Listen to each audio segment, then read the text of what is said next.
They were the most notorious royal family to rule over England for a reason. The Tudors, including Henry VIII, the six-wived king who changed his country forever, Bloody Mary I, who burned people at the stake for having different religious beliefs, and the Virgin Queen Elizabeth I. But in the centuries after the deaths of these monarchs, the burial vaults of them have been opened, and their coffins have been disturbed for a number of reasons. Part morbid curiosity.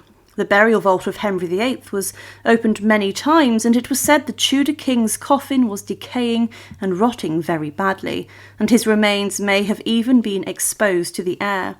But inside Elizabeth I's vault, there were a number of shocking things found. In this video, we look inside the Tudor royal burial vaults, and to support our channel, please make sure to subscribe. One of the most influential and notorious royal families in history was the Tudors, and their kings and queens would change the face of England forever.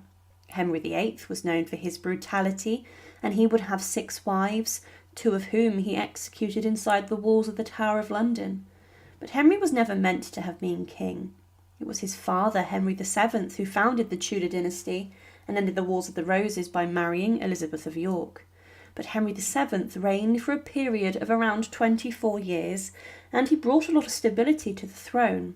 But he died at the age of 52, leaving England in the hands of his son, Henry VIII, who would bring the nation under a significant number of changes himself. But did you know that Henry VII's burial vault was opened a number of times throughout the years? Henry VII became the King of England by the right of conquest, and he then married Elizabeth of York to unite the warring factions of the Wars of the Roses and to bring an end to decades of disputes over the rightful king. Some saw Henry as a usurper who had dethroned the rightful King Richard, but he faced a number of rebellions in the years after that came in the form of pretenders, with these claiming they were the princes in the Tower, or Edward V, the boy king who had disappeared from sight inside the Tower of London. He managed to put them down and would show a ruthless side, as he had some of his enemies executed. This showed that Henry VII was someone not to be crossed. Henry was not someone who knew how to run a nation, and he had a number of close advisors who helped him do this. He was more prudent than other monarchs, and he made the crown very rich, through raising taxes and increasing the ruthlessness in which these were collected. But some people were not happy to pay this. Henry VII was a man who was very shrewd, and throughout his reign one of the major boom industries was wool and cloth inside of England, and this was then traded around the world. He also increased his stranglehold over law and order, introducing justices of peace to make sure the nation's laws were being adhered to. Henry VII, despite having differing popularity, did manage to increase stability in the monarchy following the Civil War.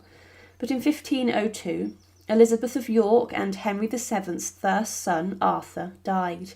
He was the heir to the throne and was very much the man expected to become the next Tudor king. He had died following his marriage to Catherine of Aragon inside of Ludlow Castle and passed away from the sweating sickness. This loss hurt the king greatly, and for a man who rarely showed any emotion in public, he was overwhelmed by grief. Henry VII would cry uncontrollably at court. However, further heartbreak came a year later as his wife, Elizabeth of York, died inside the Tower of London. She had just given birth, but days later both Elizabeth and the child died, and with this Henry VII was devastated and he shut himself away, and it was said he himself became very ill and almost died from this unknown illness. It was said the only woman who could bring him out of his upset was his mother, but following Elizabeth's death, he did consider remarrying. In February of 1508, it was noted that the king was suffering from gout, and it was also reported months later that he was in the last stages of consumption, Writers of the time noted how, in the final years of his life, that Henry VII had become sicker more often, and that things were getting more serious each time. It was also reported around this time that Henry VII was very ill and in extremis, and that he was very ill without hope of recovery. But the king managed to battle on as long as he could, and by the end of March 1509 he knew that death was on the horizon, and he drafted his last will and testament. The decline in the king's health was brought about by the fact he was grieving his wife and his son, and many of his close friends and loyal advisers also around this time became sick and ill. With this, Henry VII made sure there would be a seamless transition of power for his son Henry VIII to come onto the throne after his death. Accounts of the death of Henry VII mostly come from Bishop John Fisher. He stated that he said how 2 nights before the king's death he became so weak that he could not hear mass at the altar, and had struggled for some time to eat and drink. However, he was keen to do his religious duty, and he summoned his confessor to his bedside to hear the sacrament. Mass at his bedside was heard. At Henry it was said to have been a very moving spectacle. It was said that those who witnessed Henry receiving the sacrament were moved with a marvellous compassion and flow of tears, that at some time they wept and sobbed by the space of 3/4 of an hour. On the day of his death he heard mass again, and this time held the crucifix a number of times with great reverence, embracing it tenderly and kissing it. He was in a significant amount of pain and was suffering and scared, and he in his final moments appealed to Jesus to deliver his soul and to protect him. It was said he claimed, "O my blessed Jesus, O my Lord, deliver my soul from the misery of this world, deliver my soul from these deadly pains, deliver my could from this corruptible body." In his final moments, the king's son, Prince Henry, who was just 17 at the time, was summoned to his father's bedside for his final instructions, and the king said, "Fatherly and godly exhortations committed unto him the laborious governance of this realm of England." However, the original plan was for Henry VII to be buried inside of Windsor, and work had begun on rebuilding part of the chapel as a tomb house, but this was never finished. However, the Lady Chapel inside of Westminster Abbey was being remodelled also, and this would become the resting place of Henry VII. His wife, Elizabeth of York, had been interred in a grave near the new Lady Chapel, but following Henry VII's death, the pair were then interred inside of a large burial vault in the heart of the chapel before the altar and opposite the tomb of Henry's mother, Lady Margaret Beaufort. But Henry VII's tomb was actually placed in an eastern position in the chapel, presumably by Henry VIII, to then make way for his own burial. The tomb cost a huge sum of £1,500 and was made by Pietro Torrengiano of Florence. The monument has a black marble tomb chest and is ornamented with copper gilt, and also features the bronze effigies of the king and his queen. Henry VII and Elizabeth's coffins were buried here in a vault beneath the monument and tomb, and this vault is 2.7 metres long and 1.5 metres wide and high, and it is not the smallest. The lead coffins were covered with symbols such as Maltese crosses. However, the burial vault of Henry VII was broken into a number of times. The vault was opened first in 1603, and this was hugely significant, as the body of Elizabeth I and her coffin was placed inside the same vault. Because of the size of the vault, Henry VII and Elizabeth of York's coffin may have had to have been moved to the side. Elizabeth I's burial inside the same vault was significant, as it was marking her as a very important Tudor monarch, and one of the greatest, and it was an honour for her in death. However, she would not be laid to rest for long, as when James I came onto the throne, he ordered her to be buried in a vault with her half-sister, Mary I. Elizabeth I's coffin was removed and reburied elsewhere in Westminster Abbey, and then following the death of James I, his body was then interred inside of Henry VII's burial vault himself. It's almost as if James had Elizabeth I moved for himself.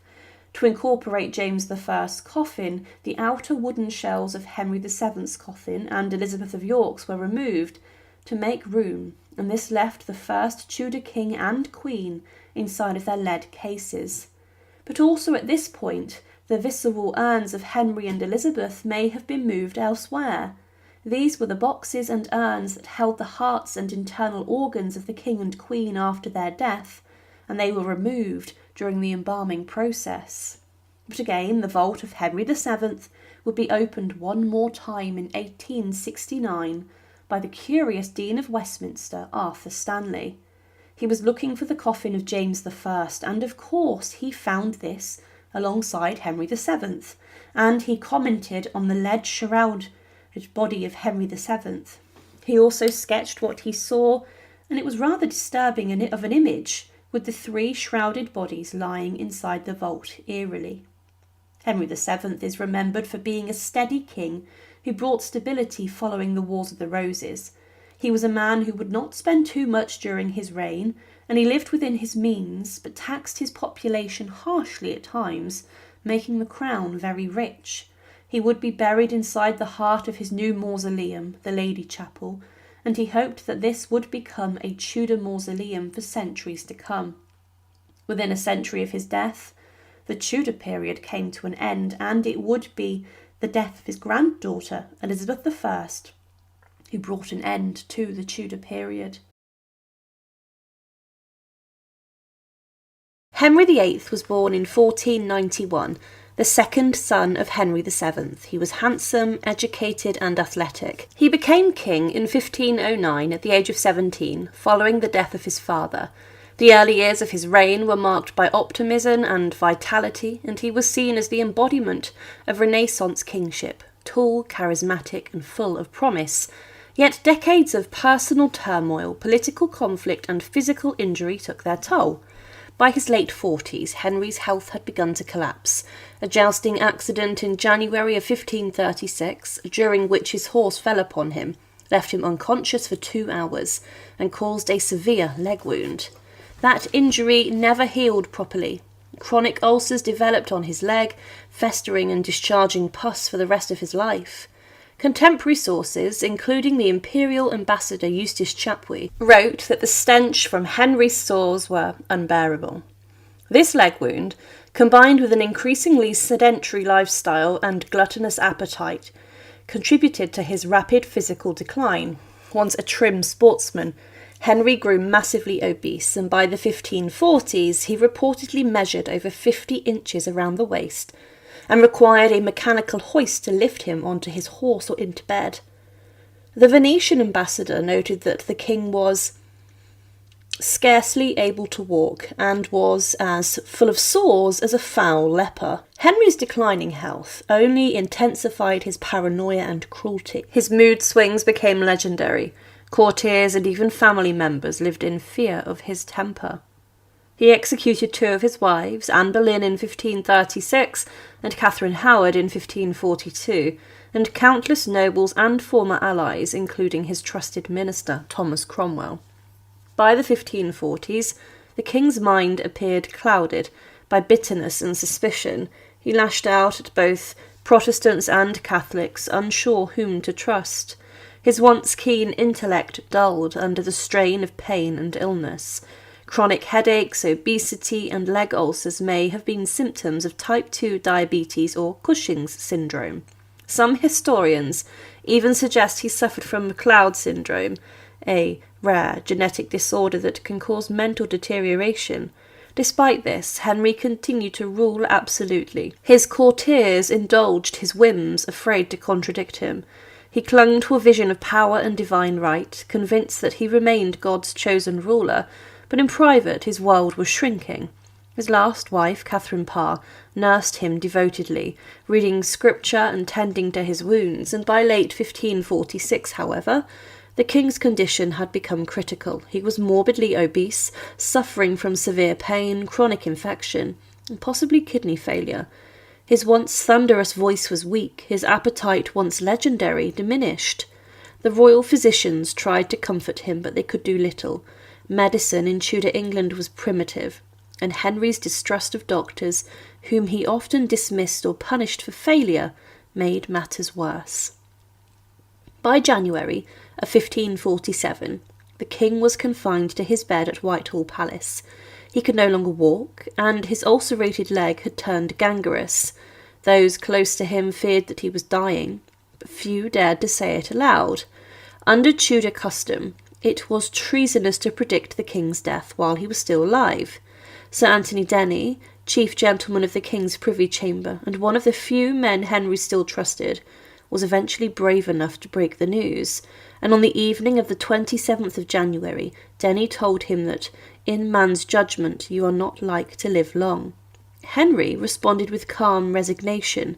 According to contemporary reports, he asked whether he should receive the sacrament. When Denny said yes, Henry replied that he placed his faith in God through the merits of Christ's passion. Thomas Cranmer, the Archbishop of Canterbury, was summoned to his bedside in the early hours of the 28th of January. By the time Cranmer arrived, Henry was unable to speak.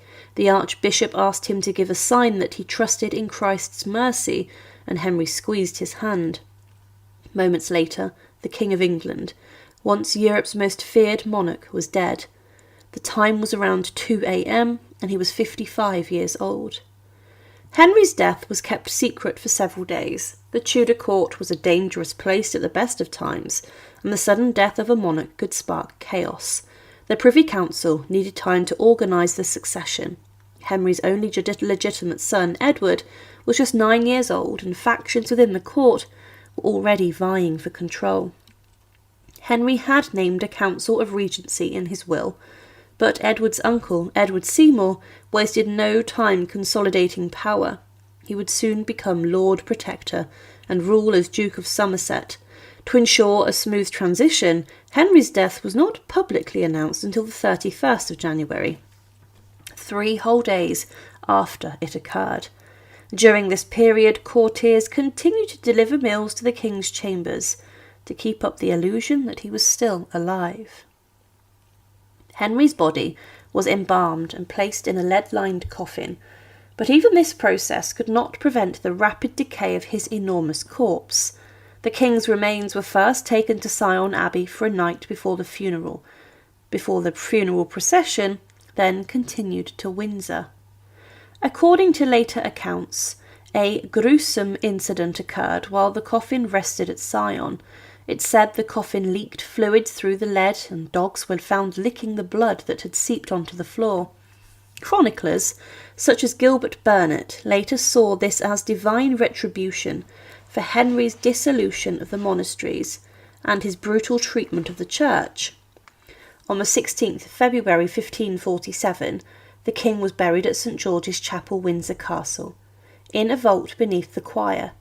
The coffin was placed next to that of Jane Seymour, his third wife, and, by his own admission, his true wife, who had died giving birth to his long-desired son, Edward.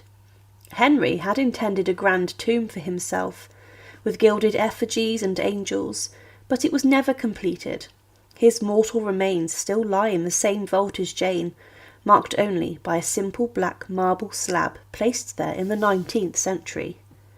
Now, the burial vault inside of St George's Chapel was never meant to be a permanent resting place for the six-wifed king. Henry commissioned and planned for a huge monument to be created in his memory, and it would feature on top a huge amount of stone and an effigy presumably of he and Jane Seymour. His body, following the completion of this, would then be taken presumably to Westminster Abbey to be buried in a vault under the tomb. But his children never finished the construction of his tomb, and over the years Henry's coffin was just left inside of the vault. Now, when the vault was first opened, it was to bury the executed corpse of King Charles I, a century after Henry's death. Charles was the king who caused the English Civil War, and he was, at the time of his death, considered by most a tyrant. But he had many supporters, so Parliament, the king's enemy, decided to inter Charles quietly inside of Henry VIII's vault. Now, when the vault was opened, work needed to be done to allow Charles's coffin to be placed inside. Henry VIII's coffin, which was large, had shown signs of damage and cracking. There were reports that an explosion of gases from within the coffin had caused damage to his body. However, it was noted that Henry's coffin was damaged.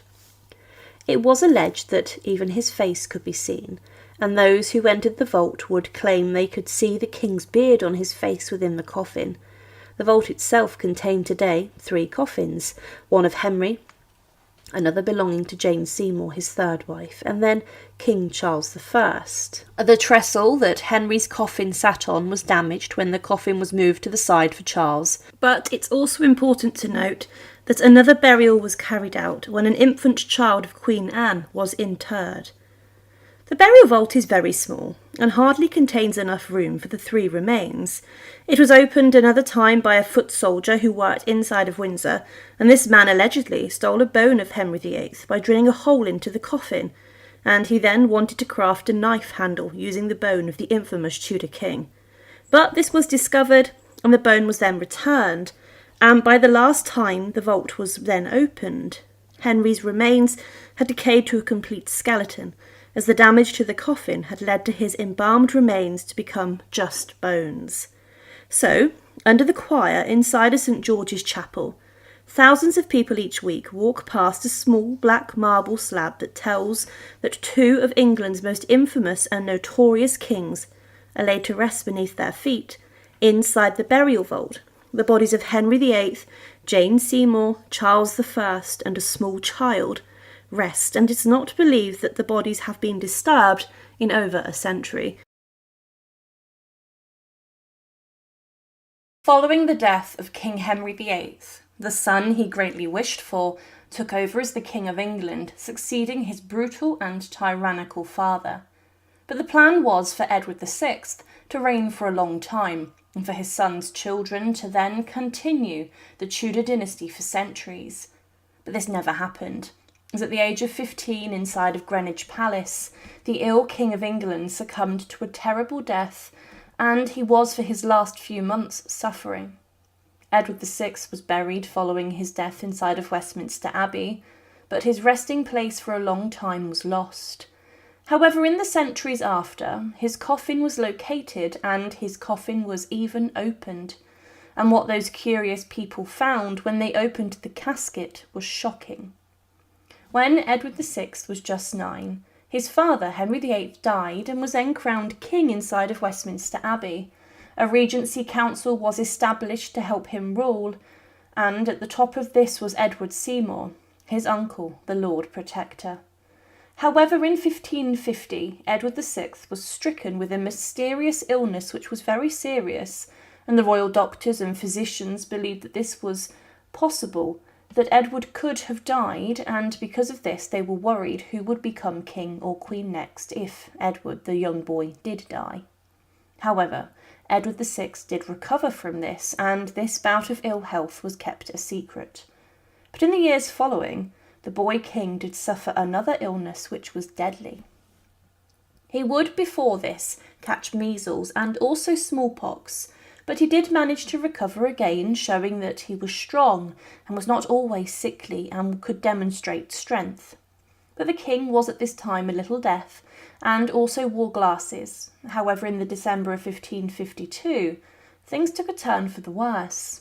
Edward VI began to show signs of tuberculosis and measles, and the measles had caused the problems with his immune system. On the 15th of February 1553, it was said that the king was sick with a feverish cold, and Mary, his eldest sister, came to visit him. However, he was during this meeting bedridden, and he was displaying a very violent cough. Some rumours dominated the royal household that he had been poisoned, but to many the king's health remained a secret. He had a number of different symptoms, which were all very serious, and the best doctors and physicians across England were brought in to treat him. One woman, who it's believed was almost like a faith healer, was let into the king's apartments, and she administered a potion that almost killed the king and caused his limbs to swell up. However, on the 17th of March 1553, things continued to take a turn for the worst. Edward VI, the son of King Henry VIII, was now a thin and weak young boy who was very gaunt, and the doctors recorded that he was approaching his death. In the April of 1553, his health did pick up slightly as he was spotted walking in a local park, and he was then sent to Greenwich Palace to recover. But it was here where he would die. Edward was seen in the gardens growing weaker, but he was coughing up blood, and some doctors still believed he would recover. But there was a belief that there was a tumour in his lungs causing his high fever, but his stomach was very swollen, and he also broke out in sores and ulcers. On the 17th of May 1553, he met with European ambassadors, and he was very weak during this, but his body continued to swell, as did his head and legs, and he was given tablets to help him sleep. However, then, adaptations were made to the line of succession, and the throne was then to be given to Edward's cousin, Lady Jane Grey. In mid-June, he was not eating, and doctors predicted that he had a matter of days left to live. The king's last few days were horrific, as he could only lay on his back and his hair was falling out. On the 1st of July, he was spotted by a crowd at a window, but on the 6th of July, 1553, Edward VI, at around 8 in the evening, died in the arms of Sir Henry Sidney. He said his final words, "I am faint. Lord, have mercy upon me, and take my spirit." The doctors then, following his death, opened up his chest, and they found out that the king's lungs were infected, and he had 2 ulcers on them. Edward VI's body was embalmed and then sealed in a lead coffin for burial, and he was then to be buried inside of Westminster Abbey. Thomas Cranmer, the Archbishop of Canterbury, officiated the service, and the funeral procession was similar to King Henry VIII's. Edward's body was taken by barge to Whitehall, and the night before the funeral he was taken to Westminster Abbey, along with a large procession, and it was a huge event of pageantry. Many people cried and were upset when they saw the king's coffin, and once his body was taken into the abbey, it was surrounded by burning candles.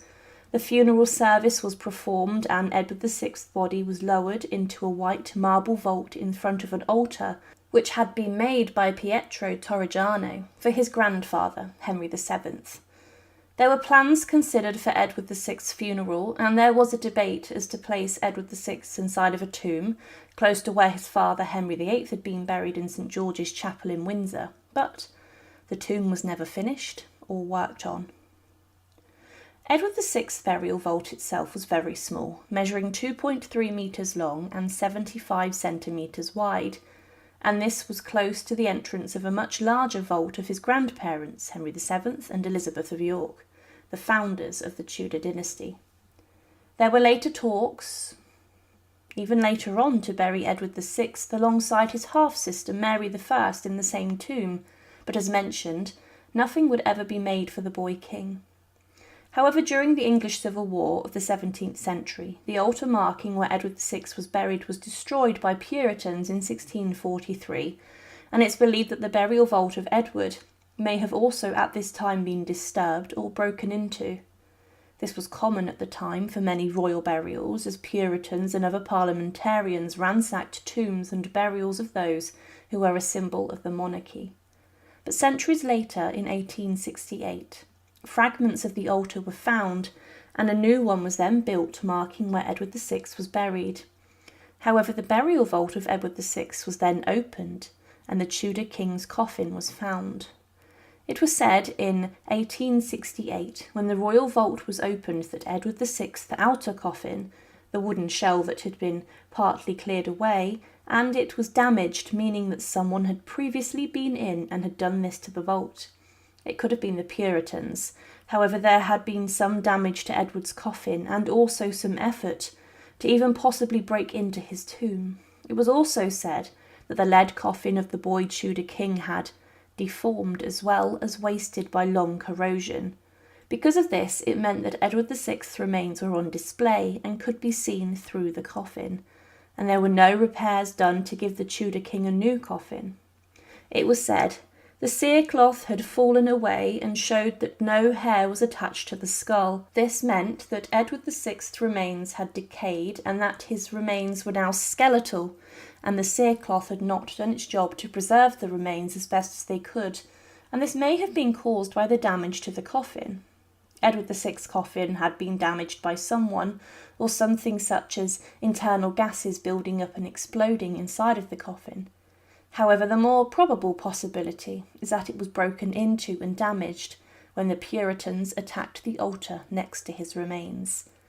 But today there is no tomb for Edward VI, marking his small burial vault, except a small memorial stone that states, "In memory of King Edward VI, buried in this chapel.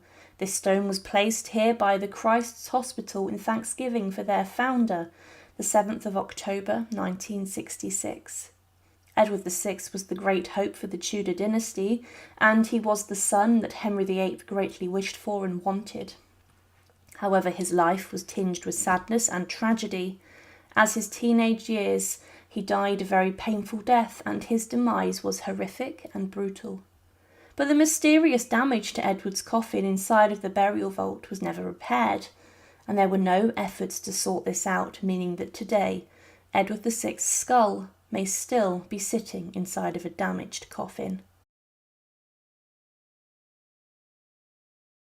Why did Elizabeth I get buried in Mary I's tomb? The mighty Virgin Queen ended up buried in the same tomb as her sister because these two sisters, they absolutely hated each other. Yet, thanks to royal politics and a bit of medieval real estate juggling, they've been stuck as eternal tomb mates for over 400 years, but let me explain. Let's set the stage. It's the 16th century. Mary I and Elizabeth I were half-sisters. Same dad, Henry VIII, and different mums. Mary's mother was Catherine of Aragon. Elizabeth's mother, Anne Boleyn, famously executed when Elizabeth was barely a toddler. So even before religion got involved, family dinners were probably quite awkward. Mary was fiercely Catholic. She tried to reverse her father's break from the Pope and bring England back to Rome. That earned her the nickname Bloody Mary because of the hundreds of Protestants burnt at the stake. Around 300. Elizabeth, on the other hand, was Protestant.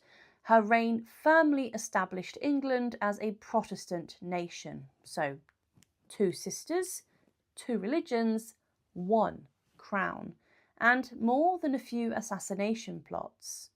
But Mary died in 1558, and she was buried inside of Westminster Abbey in the Lady Chapel, the same place Henry VII built for royal burials. And at the time, Mary's burial was fairly simple, a vault under the abbey floor without a grand monument above it. And for a while, that was that.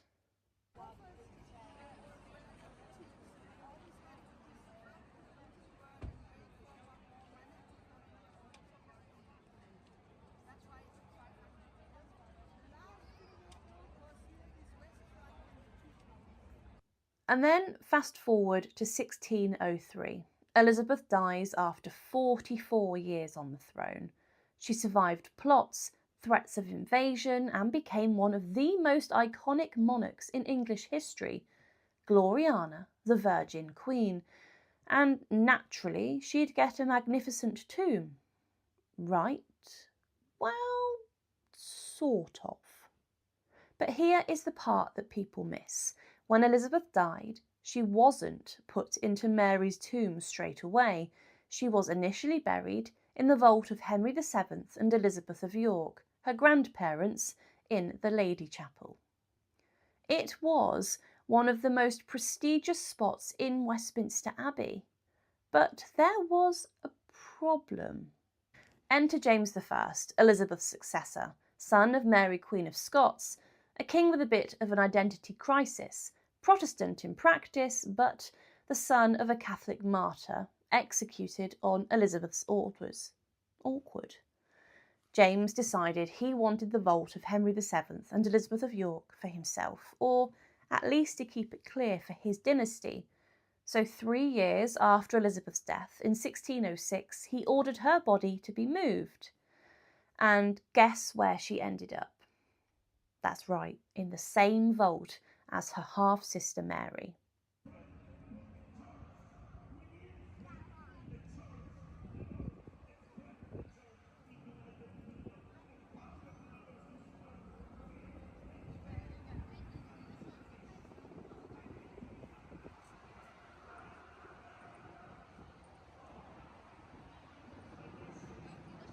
So why bury Elizabeth with Mary? The first answer is space. Westminster Abbey was already crowded. Digging a brand new vault meant disturbing older graves. Secondly, cost. Even for royals, funerals and tombs were expensive. And third, and most interestingly, politics. James wanted to promote unity after decades of religious conflict. Burying the Catholic Mary and Protestant Elizabeth together was symbolic. Two rival queens finally united in death, though I suspect neither of them would have liked the idea.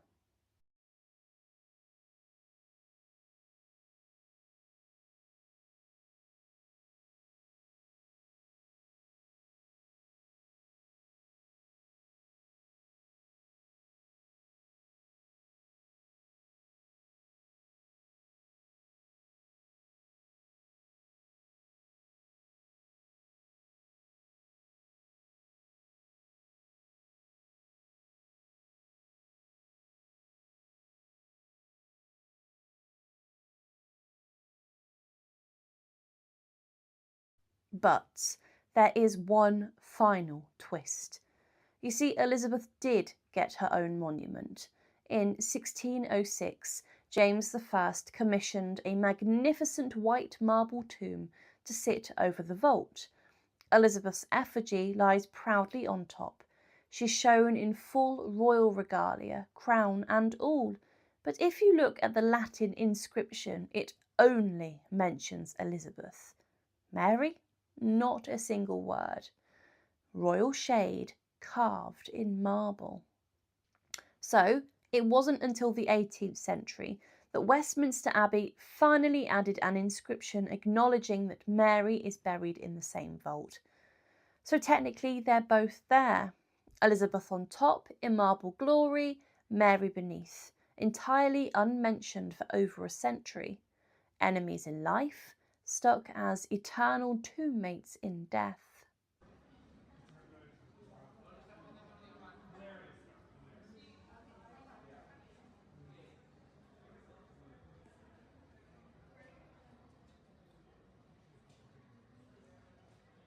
So that's why Elizabeth I ended up buried in Mary I's tomb. We've got a lack of space, political manoeuvring by James I, and maybe the grandest royal irony of all. You see, it's a reminder that even the most powerful people in history don't always get what they want, and sometimes the final chapter of a royal feud is written in stone. So, thanks for watching. I'm Sky, and this has been Off With Our Heads, and if you'll excuse me, I'm off to see whether any other royal enemies ended up as unexpected tombmates. See you next time. Bye.